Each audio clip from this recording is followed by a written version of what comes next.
wanted to, again, thank Dave for bringing these two wonderful gentlemen to our branch. I wanted to go, first up is going to be Dimitri and Sergey, sorry, I was planning the other way around. And, he can pronounce his last name, so you don't want to mess it up, but it sounds like Mekhtiyev,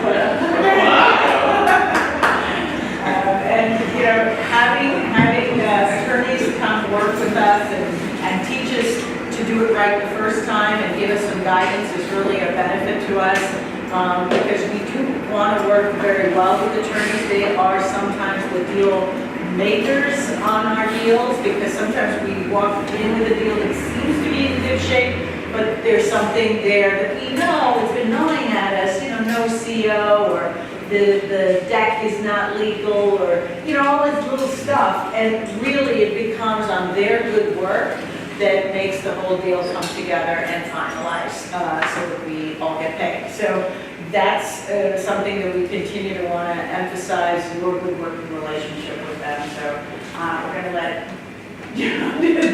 Serge take it first, and then Dimitri is going to be talking to us about title. I was saying some things that break title, but one of the things that totally turned me on when when Dave recommended you to come in was the fact that sometimes, and I think Steve can speak to the fact that he's gone through so much sometimes because the title is an issue. We're dealing with a few things right now that, we're still waiting on title. And knowing up front that you have something squirrely going on can make a difference, even in the listing. That we will make sure that you have, if we have the thing, we will be upfront researching this. That's a value. They're like, wow, these people are thorough. They're doing something no one else is talking about.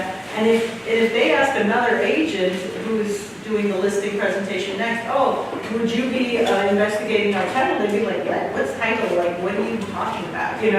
So having an edge is always a value. So I think having, Dimitri here to do this right as well would be wonderful. So take it away. Well, good afternoon, everyone. My name is Sergey Mekhtiyev from Mekhtiyev Law Firm. We are a boutique law firm in Midtown Manhattan. Most of the deals that we actually do are here in Brooklyn. Brownstones, Condos, co-ops. Besides just transactional work, we prepare the condo books and offering plans for developers. Pretty much we work with the developer on acquisition, do the condo built out process, and then sales after, as well as some business flow. Just wanted to touch up a little bit on recommending an attorney.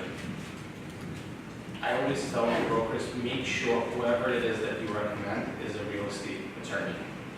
It's not a family friend, or there's a lot of buyers or even sellers when they come in, they tell you, I have a cousin, I have an uncle, he does personal injury, but he will represent me on this transaction. And that's always a red flag, because those people are always in court, they're never going to be answering their phone calls or emails or anything else. So make sure that whoever it is that you recommend, that individual actually practices real estate or more or less familiar with the transactional process. To start off, we will cover a little bit on condo and co-op due diligence from inception to closing, and then we'll transition to Brownstones and townhomes, and then Dimitri will talk about title right after. So to begin, especially with a lot of attorneys, even before the contract comes into our office, at least with us, we start our due diligence process even before that. As soon as we get a deal sheet, sometimes it takes the seller's attorney 2 or 3 days to draft the contract, which generally it shouldn't. As soon as we have a deal sheet, we start our due diligence process. With condos and co-ops, I'm sure you know it's a little different.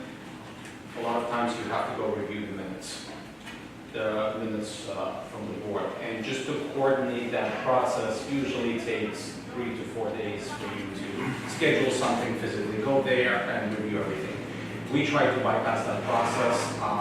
We prepare our own questionnaire beforehand, and as soon as we get the deal sheet, we reach out to the management, and instead of us going to review those minutes, because every attorney looks for certain things. We have them in the forms of questions that we usually send out, and what we've seen that a lot of management companies, they'd rather respond to those questions right away than also waste their time in scheduling something, someone coming in, spending an hour or so reviewing the minutes, and then probably that attorney will follow up with them with the same questions because they won't be able to get the answers. The things that we look for in the review of minutes and in that questionnaire is to confirm the maintenance, to confirm that the maintenance is not going out, and that usually comes into effect towards the end of the year, or it's usually meet between Thanksgiving and Christmas, and that's the time when they work on the budget and they should be budgeted. If you have someone that's going to be in contract in November, chances are by the time they close in January, even after that attorney does their due diligence, maintenance is going to go on. And then you probably have your clients asking you, why didn't you tell us, or asking the attorney, why didn't they not tell us that maintenance is going on? So that's something that we ask the management in the questionnaire. Another thing that we ask, are there any assessments? Is there any construction plan in the building? If there is any construction, chances are there might not be enough funds in the building, and they would want to have an assessment issued for a year or 6 months or maybe a couple of years to get those renovations going. Next, major litigation. Is there any major litigation against the building? Chances are, same thing, it might trigger an assessment if there's litigation against the building. On the seller's end, I always put in my contract that the buyer, as soon as the contract's signed, within 3 days, they have to apply to the board, and they have to apply for a mortgage if there's financing involved. Because sometimes you have people that are sitting around and just waiting to get their information together, to get everything together. And again, in our industry, we're in the customer service industry, either attorneys or you guys, we don't get paid until the closes. And sometimes clients or other brokers or even attorneys always tell us, why are you dragging this out? What's the reason? If you can close this deal, we can always move on to something else. And there shouldn't be, at least with our firm, we're trying to eliminate a lot of back and forth. So anything we can streamline to begin with, like the questionnaire, the review of financials, applying to the board quickly, and we try to do that to expedite everything. Next, as soon as the application is done, the contract is signed, what is the next step that we do? Again, with condos, we do title search, and with co-ops, we do the lien search. And we order those as soon as the contract is signed, pretty much on the same date. That's the policy in our firm, within 24 hours. You don't want to wait, because if there are any issues that come up on titles, such as violations, liens, judgments, or anything, it needs to be dealt with as soon as possible. And no time should be wasted there. Something to keep in mind with co-ops, you don't have the deed. You have the stock certificate and the proprietary lease. Especially when you represent, it doesn't really matter, buyer or a seller, if there's a mortgage involved, getting a payoff takes a really, really long time. Sometimes it takes up to 2 to 3 weeks for the bank to generate that payoff, only because those physical documents are usually located in storage somewhere in Texas or Florida, depending on the bank, and it's a process for them to retrieve this. A lot of attorneys, unfortunately, they wait for the buyer to obtain the commitment before going through the process and asking for the collateral to be sent back to them. Again, if you have a commitment and that attorney just orders a payoff then, and it might take up to 30 days, the whole month, everyone's pretty much ready to close, you're just waiting for that payoff to come in. So I always enter that into a contract as well, as soon as the contract is signed, regardless of whether there is a commitment yet or not, within that week, the attorney needs to request that collateral. The bank doesn't charge extra, they don't charge anything if for whatever reason the deal doesn't close, they'll just send the collateral back to the bank. But again, that needs to be done to expedite. And if you have an attorney that you work with, you should kind of mention that to them, that is there a payoff? Can we request that as soon as possible? That will eliminate anywhere from 2 weeks to almost a month of waiting time. Okay. Next, something that's really important, both condos and co-ops, are their appraisals. It doesn't matter if you represent the seller or the buyer.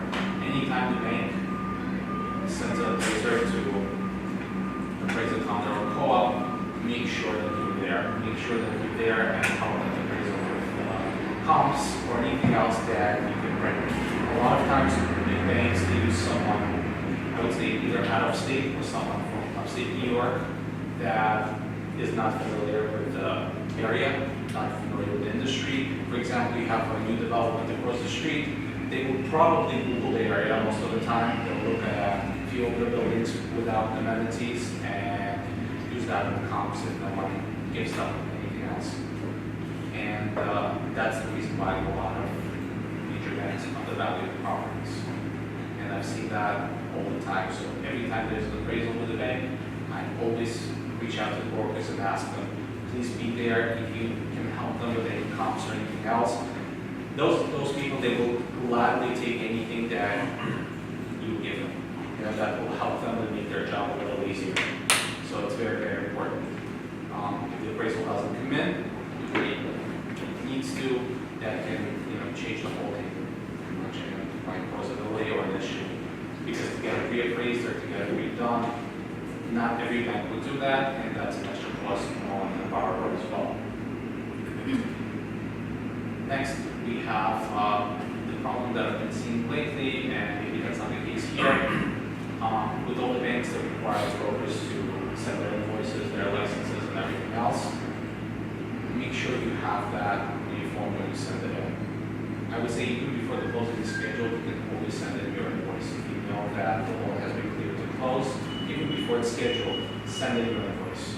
Because once in a while, a lot of attorneys, they force to do that, they forgot to request that, and then they start harassing you last minute. They probably will tell the client that the reason why we can't close is because your broker is not providing the information that we need. Because that's the easy way out, or unfortunately for a lot of attorneys to say, this is the reason why I'm closing. So I always ask the brokers, as soon as we have a commitment, send your invoices. This way, your job is pretty much done, besides the walkthrough, of course, and you can walk there. And it is required to send both a brokerage license and your individual license? Both.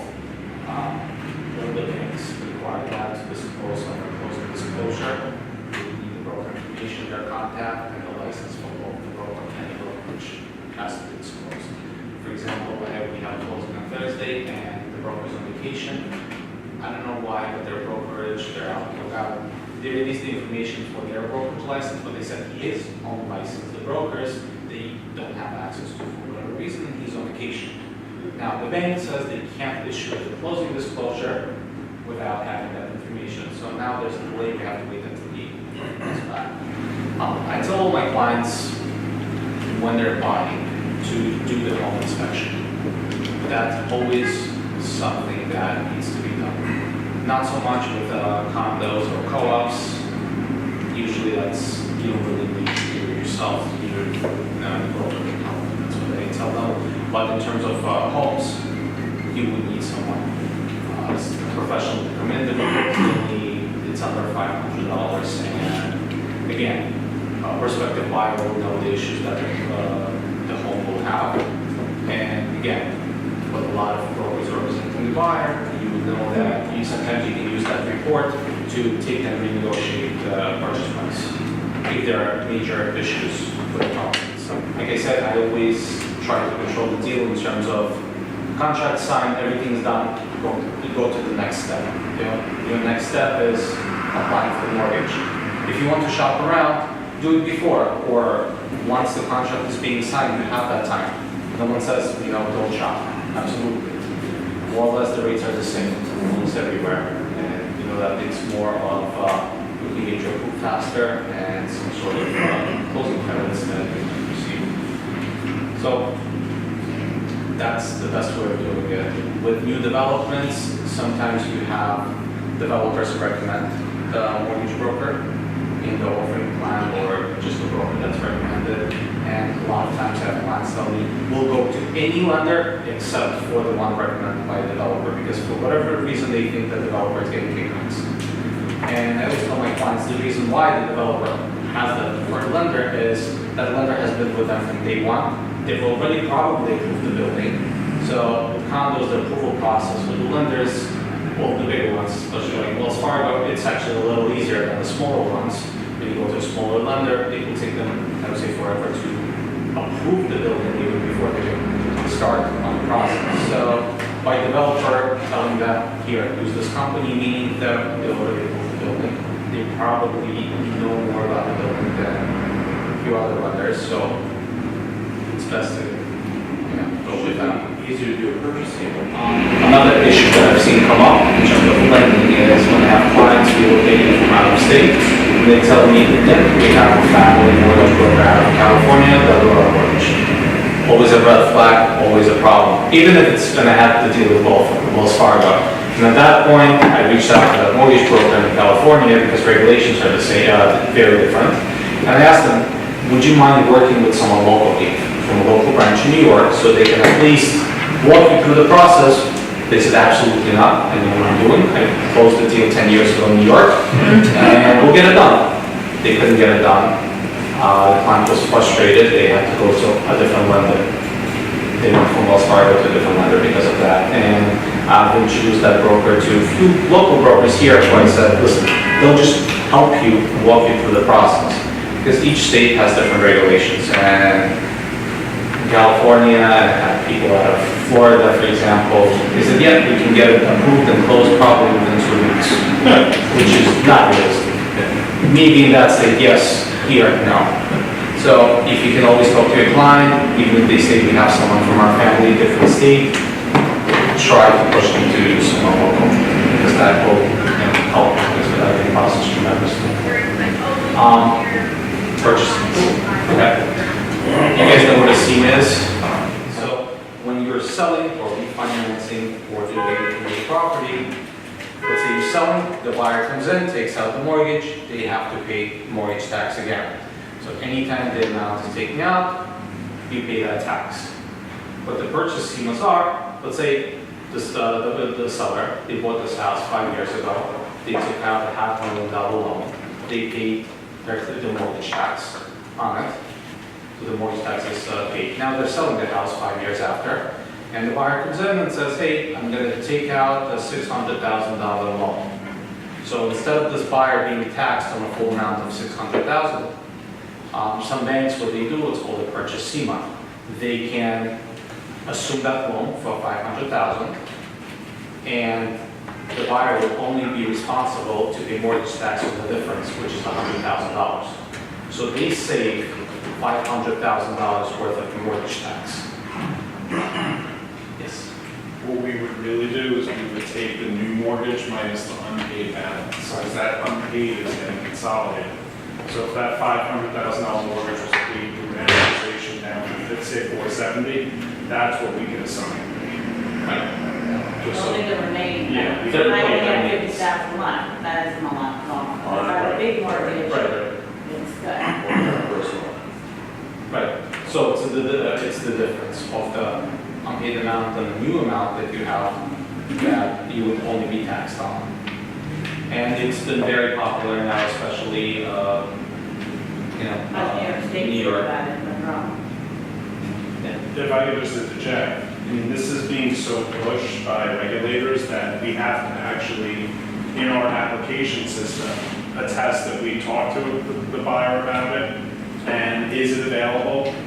And if so, they really want, they don't like the client kind of not taking advantage of these advantages just because the lender isn't equipped. I've won a couple of deals recently just because the other lender won't do them, because they don't have the background or the brain power.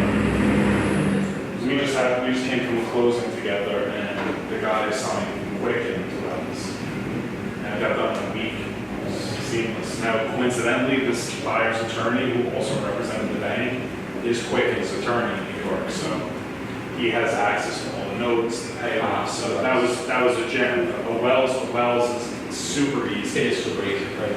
Any big bank to us is going to be seamless. It's when the thing that you want to be careful about is maybe if the mortgage assigned multiple times. So let's say the guy bought with Chase, and he refied with Quicken, and then he refied again with another bank. If there's multiple payoffs, if something wasn't done right along the chain, that could be an issue. The chain of mortgage is almost the same as the chain of title, the way the deed gets transferred. They'll look at it pretty much the same way. And as long as they can trace that it's clean, then they can do the purchasing.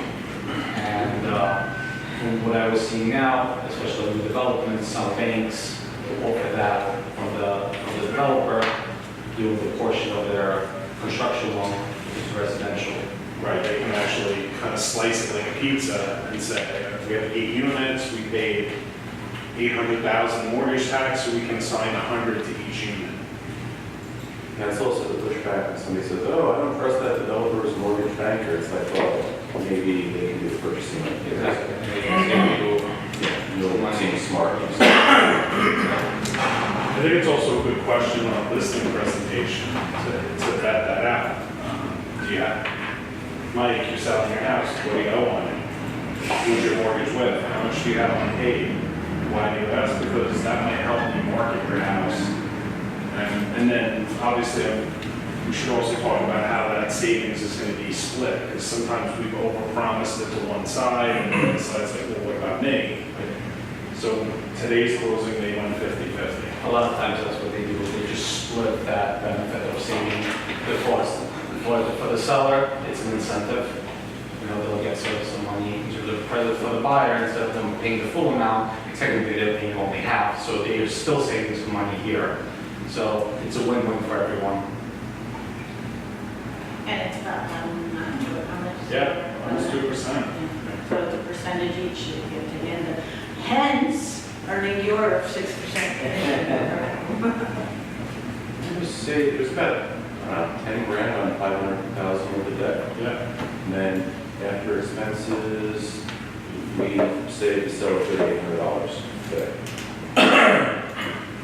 It's the money that otherwise the state would get in mortgage tax. Yeah, there was other people paid.